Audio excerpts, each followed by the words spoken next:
The 10th Annual Mental Wellness Fair is scheduled for May 20th. Welcome to Let's Talk About It. I'm Dorothy Sterlogson.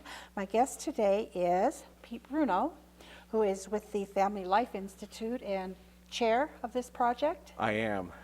Okay, so what is Mental Wellness Fair, Pete?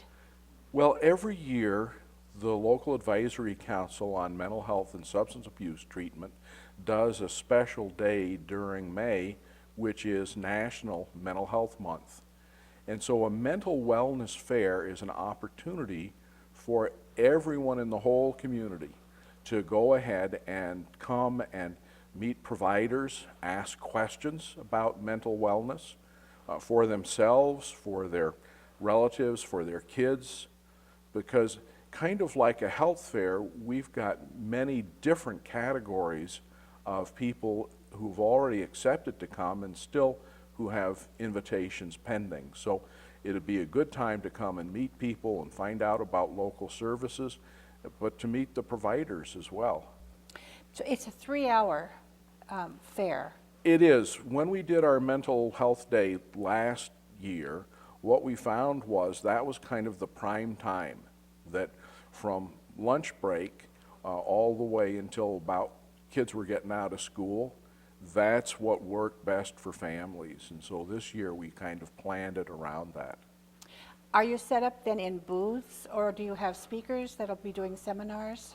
In previous years, we've had special speakers, but this year we wanted to highlight everybody, and so it's all booths. It's all tables with information and the people there to talk to, and so folks can just mill around and talk to whoever they want to talk to, pick up a few brochures or flyers. There'll be a survey there about the local advisory council and what people want that to be next year. And so there'll be lots of things going on.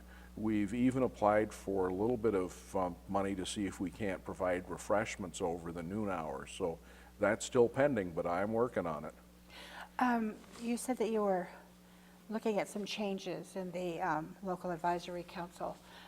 What kind of changes?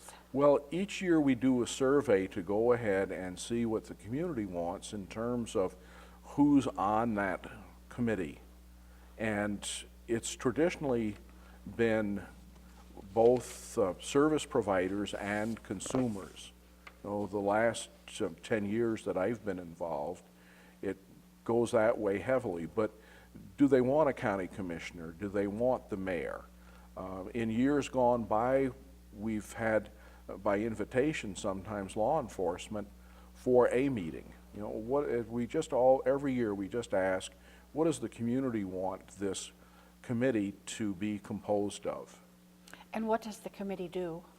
Well, good. So the local advisory council on mental health and addictive services works for looking about what the community's needs are, and also how are we doing. So what aren't we doing at all, and with what we've got, how are we doing with that? And so it's partly about us working together well as a community that provides mental wellness services, but it's also kind of a chance for people to come and say, I don't think you're doing this very well, or you don't have enough of this or that, and you guys need to work toward that. And then that information actually goes all the way up to the state. So it goes from us to something called the Eastern Service Area Authority, and that organization then, if it hears it like from several communities, then they actually work with the state on changes in the budget so that a service that's not being provided can be started. Do most communities typically have an advisory council such as this? Many do. About 15 years ago, the state decided it needed to have a way to find these things out. And so they set up this whole system to go ahead and empower each community to have a local advisory council. And are your members then appointed or volunteers? They're volunteers, and it's kind of like what the community wants, the community gets. Okay, let's go back a little bit to the wellness fair. let's talk a little bit about who's going to be there that you know for sure and what their agency is all about. Okay, so kind of because that's on the flyer alphabetically, we'll start with Alda Care, which does our school counseling program. And then after that, I think the next one is Aware, which provides mental health services as well as developmental disability services. And then after that, let's see what's next. Probably District 2 Alcohol and Drug, and they provide both evaluation and treatment services, which reminds me, we've also just yesterday asked if AA wouldn't want to have a table or a booth as well. And then Domestic Violence Program, which provides wellness services for families who have suffered victimization, will be there. And then the Family Life Institute, we do parenting and marriage classes for the community for free. And then Glendive Medical Center has a couple of services. They have behavioral health, and they also have a support service that I'm quite interested in hearing about too, those people. And then the Mental Health Center, of course, will be there, and they provide both outpatient counseling services and day treatment services as well. And then the Ministerial Association wants to know about us and is a great referral source, and so we've asked them to be involved because in some communities, back when we had the farm crisis, they became very involved with making sure that people had their mental wellness needs met. And then job service, because one of the things that people who are in recovery are working on is sometimes changing their career or getting reestablished in a career. And then vocational rehabilitation in the same vein. And then Youth Dynamics does case management services for kids. So a wide variety. We've asked everybody who provides a mental wellness type of service in a professional type capacity.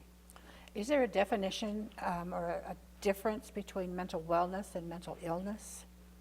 So there's mental illness, and we can talk more about that in a minute if you like, but you know, mental illness kind of focuses on what people are striving to recover from. Mental health focuses on the positive, and then mental wellness is even more positive, and it covers all of us. You know, when we talk about mental health services, we might think, well, you know, that's just for people who are struggling with a diagnosed mental illness, but mental wellness is for everybody. I even teach it at the colleges. Because all of us have bad days. Is that considered part of your mental health? Well, if we go just right to the college, you know, there's a diagnosis for being a first-year college student, and there's a huge percentage of them would get that diagnosis. So mental wellness is a bigger concept, really, than mental illness and mental health, because all of us, whether it's work or just good habit, use mental wellness concepts in our day-to-day lives. You've been involved, Pete, for a lot of years with mental health and mental wellness and mental illness. I have. You started in Colstrip during that boom. Can you explain what you did there and how things have changed? Yes, I worked as an outpatient therapist for the mental health center and then started also a rural day treatment program while I was in Rosebud County. And the things that we found during the boom there, and in fact, the executive officer of the mental health center told me when I was applying for that job that when he told me that I was hired, said you will get 10 years of experience for each year that you work here, because there will be so much of a demand for services and there will be a wide variety of needs. And that was exactly the case with people coming in from all over the nation. You know, and there was sort of a misprediction back there that just the workers would come, and that's not what happened. The whole family came. So we got the workers, we got the kids, and so as we've seen in these last couple of years, there's a huge increase in demand for mental wellness services. And it's hard for a community to adjust to that. In Colstrip, there were in fact charlatans, I think about 37 if I remember what last year's speaker said, people who came in without proper licensing, without proper credentials, and offered mental wellness services. And then the workers found out that their insurance companies wouldn't pay them because they weren't properly credentialed. So there's just this huge demand on mental wellness services when you go through a boom thing. And then right now we're in kind of a decline when some people are moving away. But as you mentioned a moment ago, there's a lot of reason for depression. There's cutback on wages. There's increased stress because different living expenses have gone up. But people's wages have kind of gone down. You know, there isn't the overtime, for instance. And some jobs that were going to start up when the weather got better didn't start up. So what do you tell people who are experiencing those kinds of fluctuations in their life then? How do you deal with that daily? What happens is they turn to the churches and to free services like me to try to get plugged in to support services, to counseling services, and so it behooves us, and I think one of the reasons the group went toward a mental wellness fair was to get this information out into the community so that you know where to go for affordable services. Substance abuse, alcohol, drugs, on the increase in our community? Usually that is the case. It's kind of hard to go ahead and, when you look at estimates that perhaps 1/3 of our community uses marijuana, it's hard to go ahead and talk about, at least for me, to talk about there being an increase. But yes, when people come in and you have the extra money and you have limited recreational opportunities, there tends to be a rather substantial, if not significant, increase in substance abuse in boomtown areas. Alcohol? Oh, alcohol, absolutely, but other drugs as well. Is there probably not an easy fix?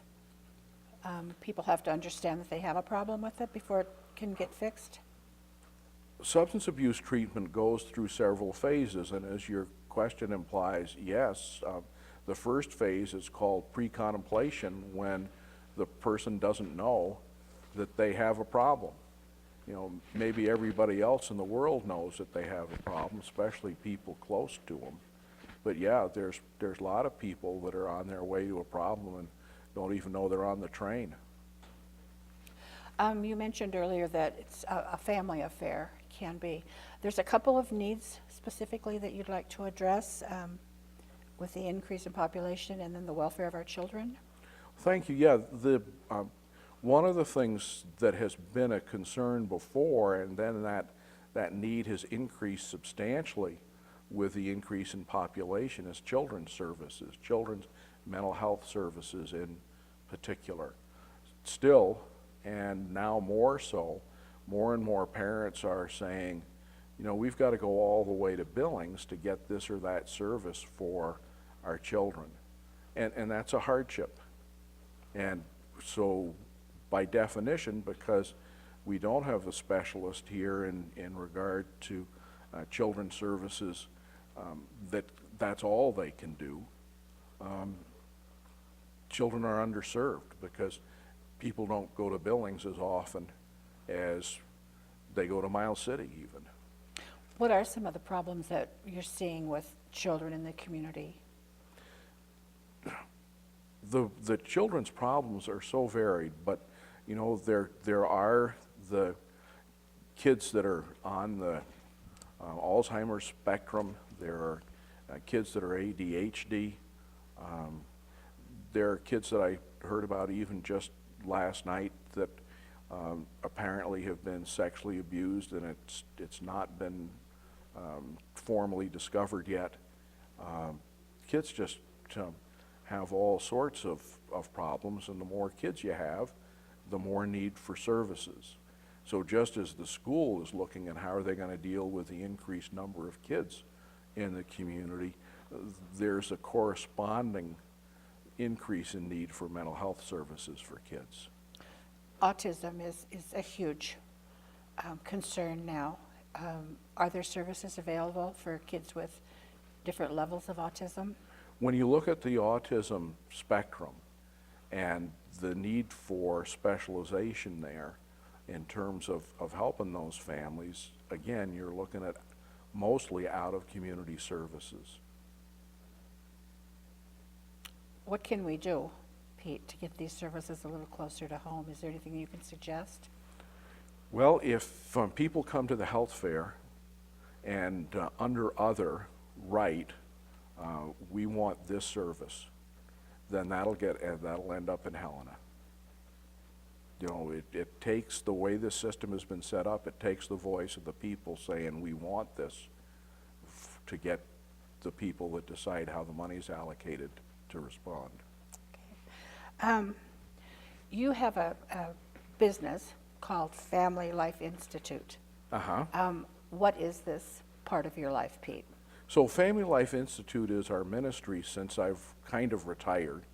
And Family Life Institute does three main things, well, maybe four, but at least three. And one is that we've already talked about, referring people. So if a person knows they need something, don't know how to connect with the resource, they can come in for free and talk about what their needs are, and then I can talk with them about the matching community services.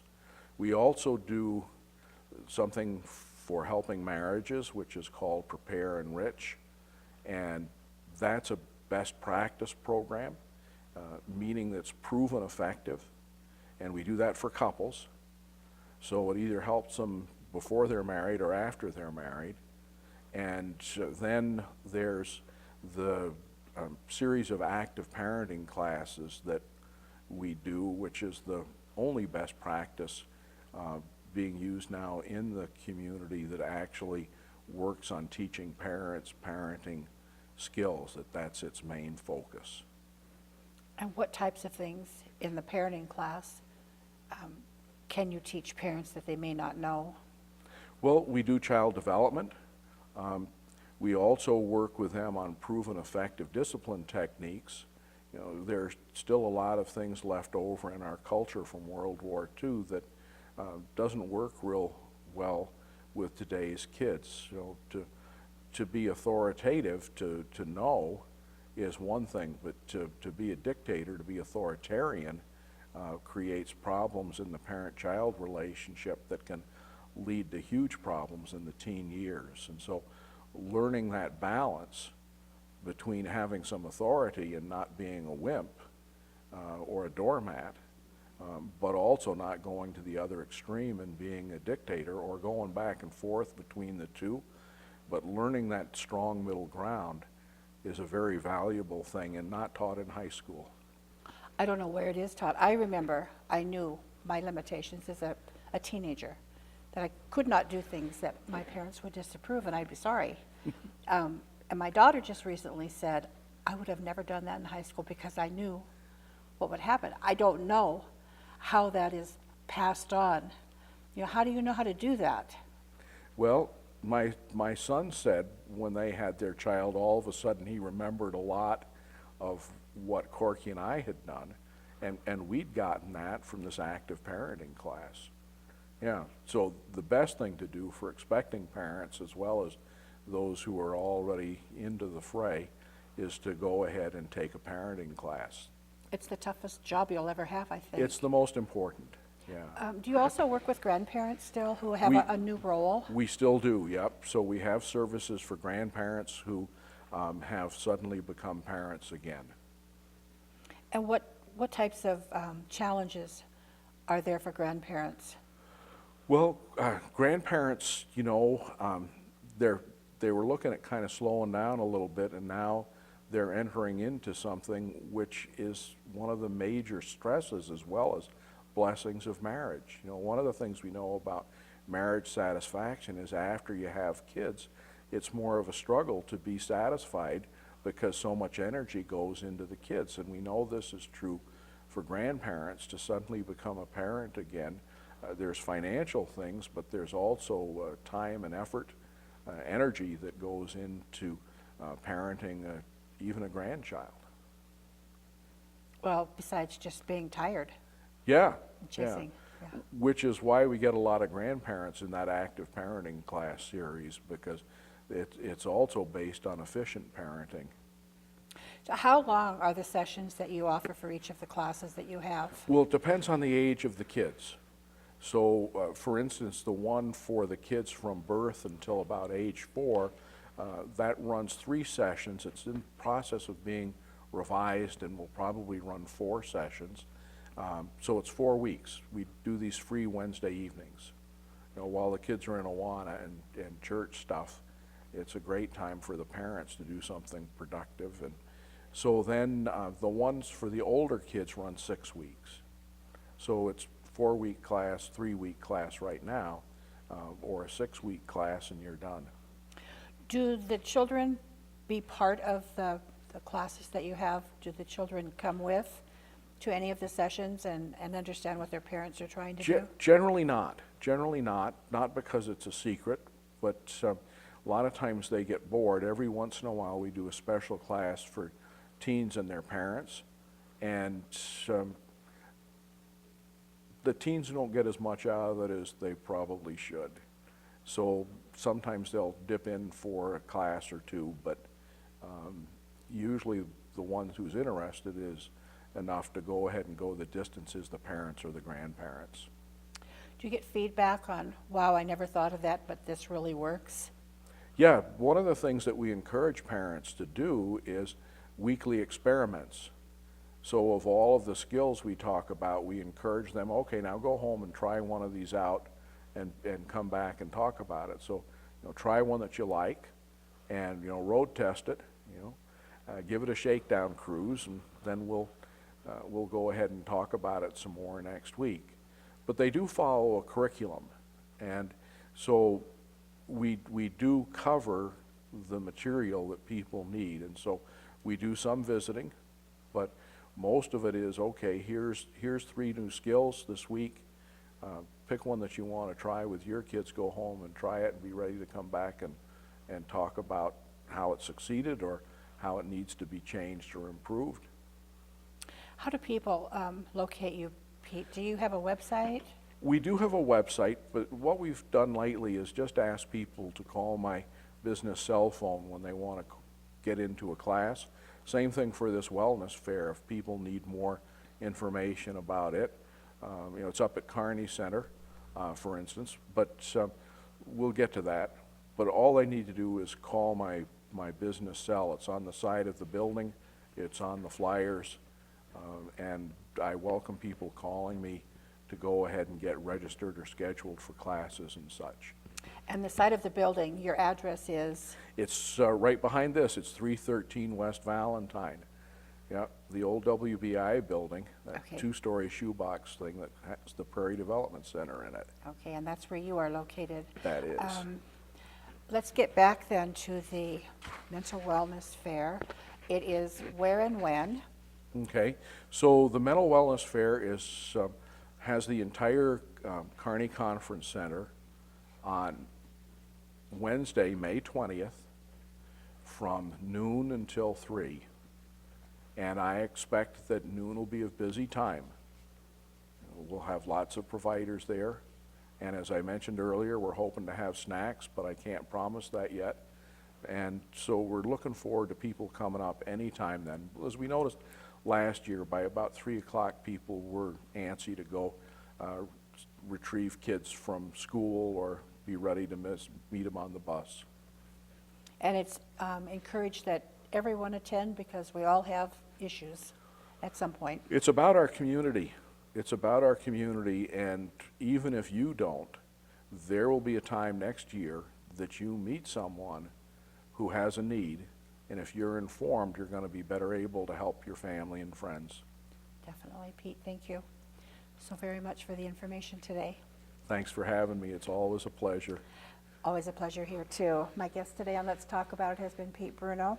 The 10th Annual Mental Wellness Fair is Wednesday, May 20th at the GMC Kearney Center from noon to 3. Lots of good information for everyone.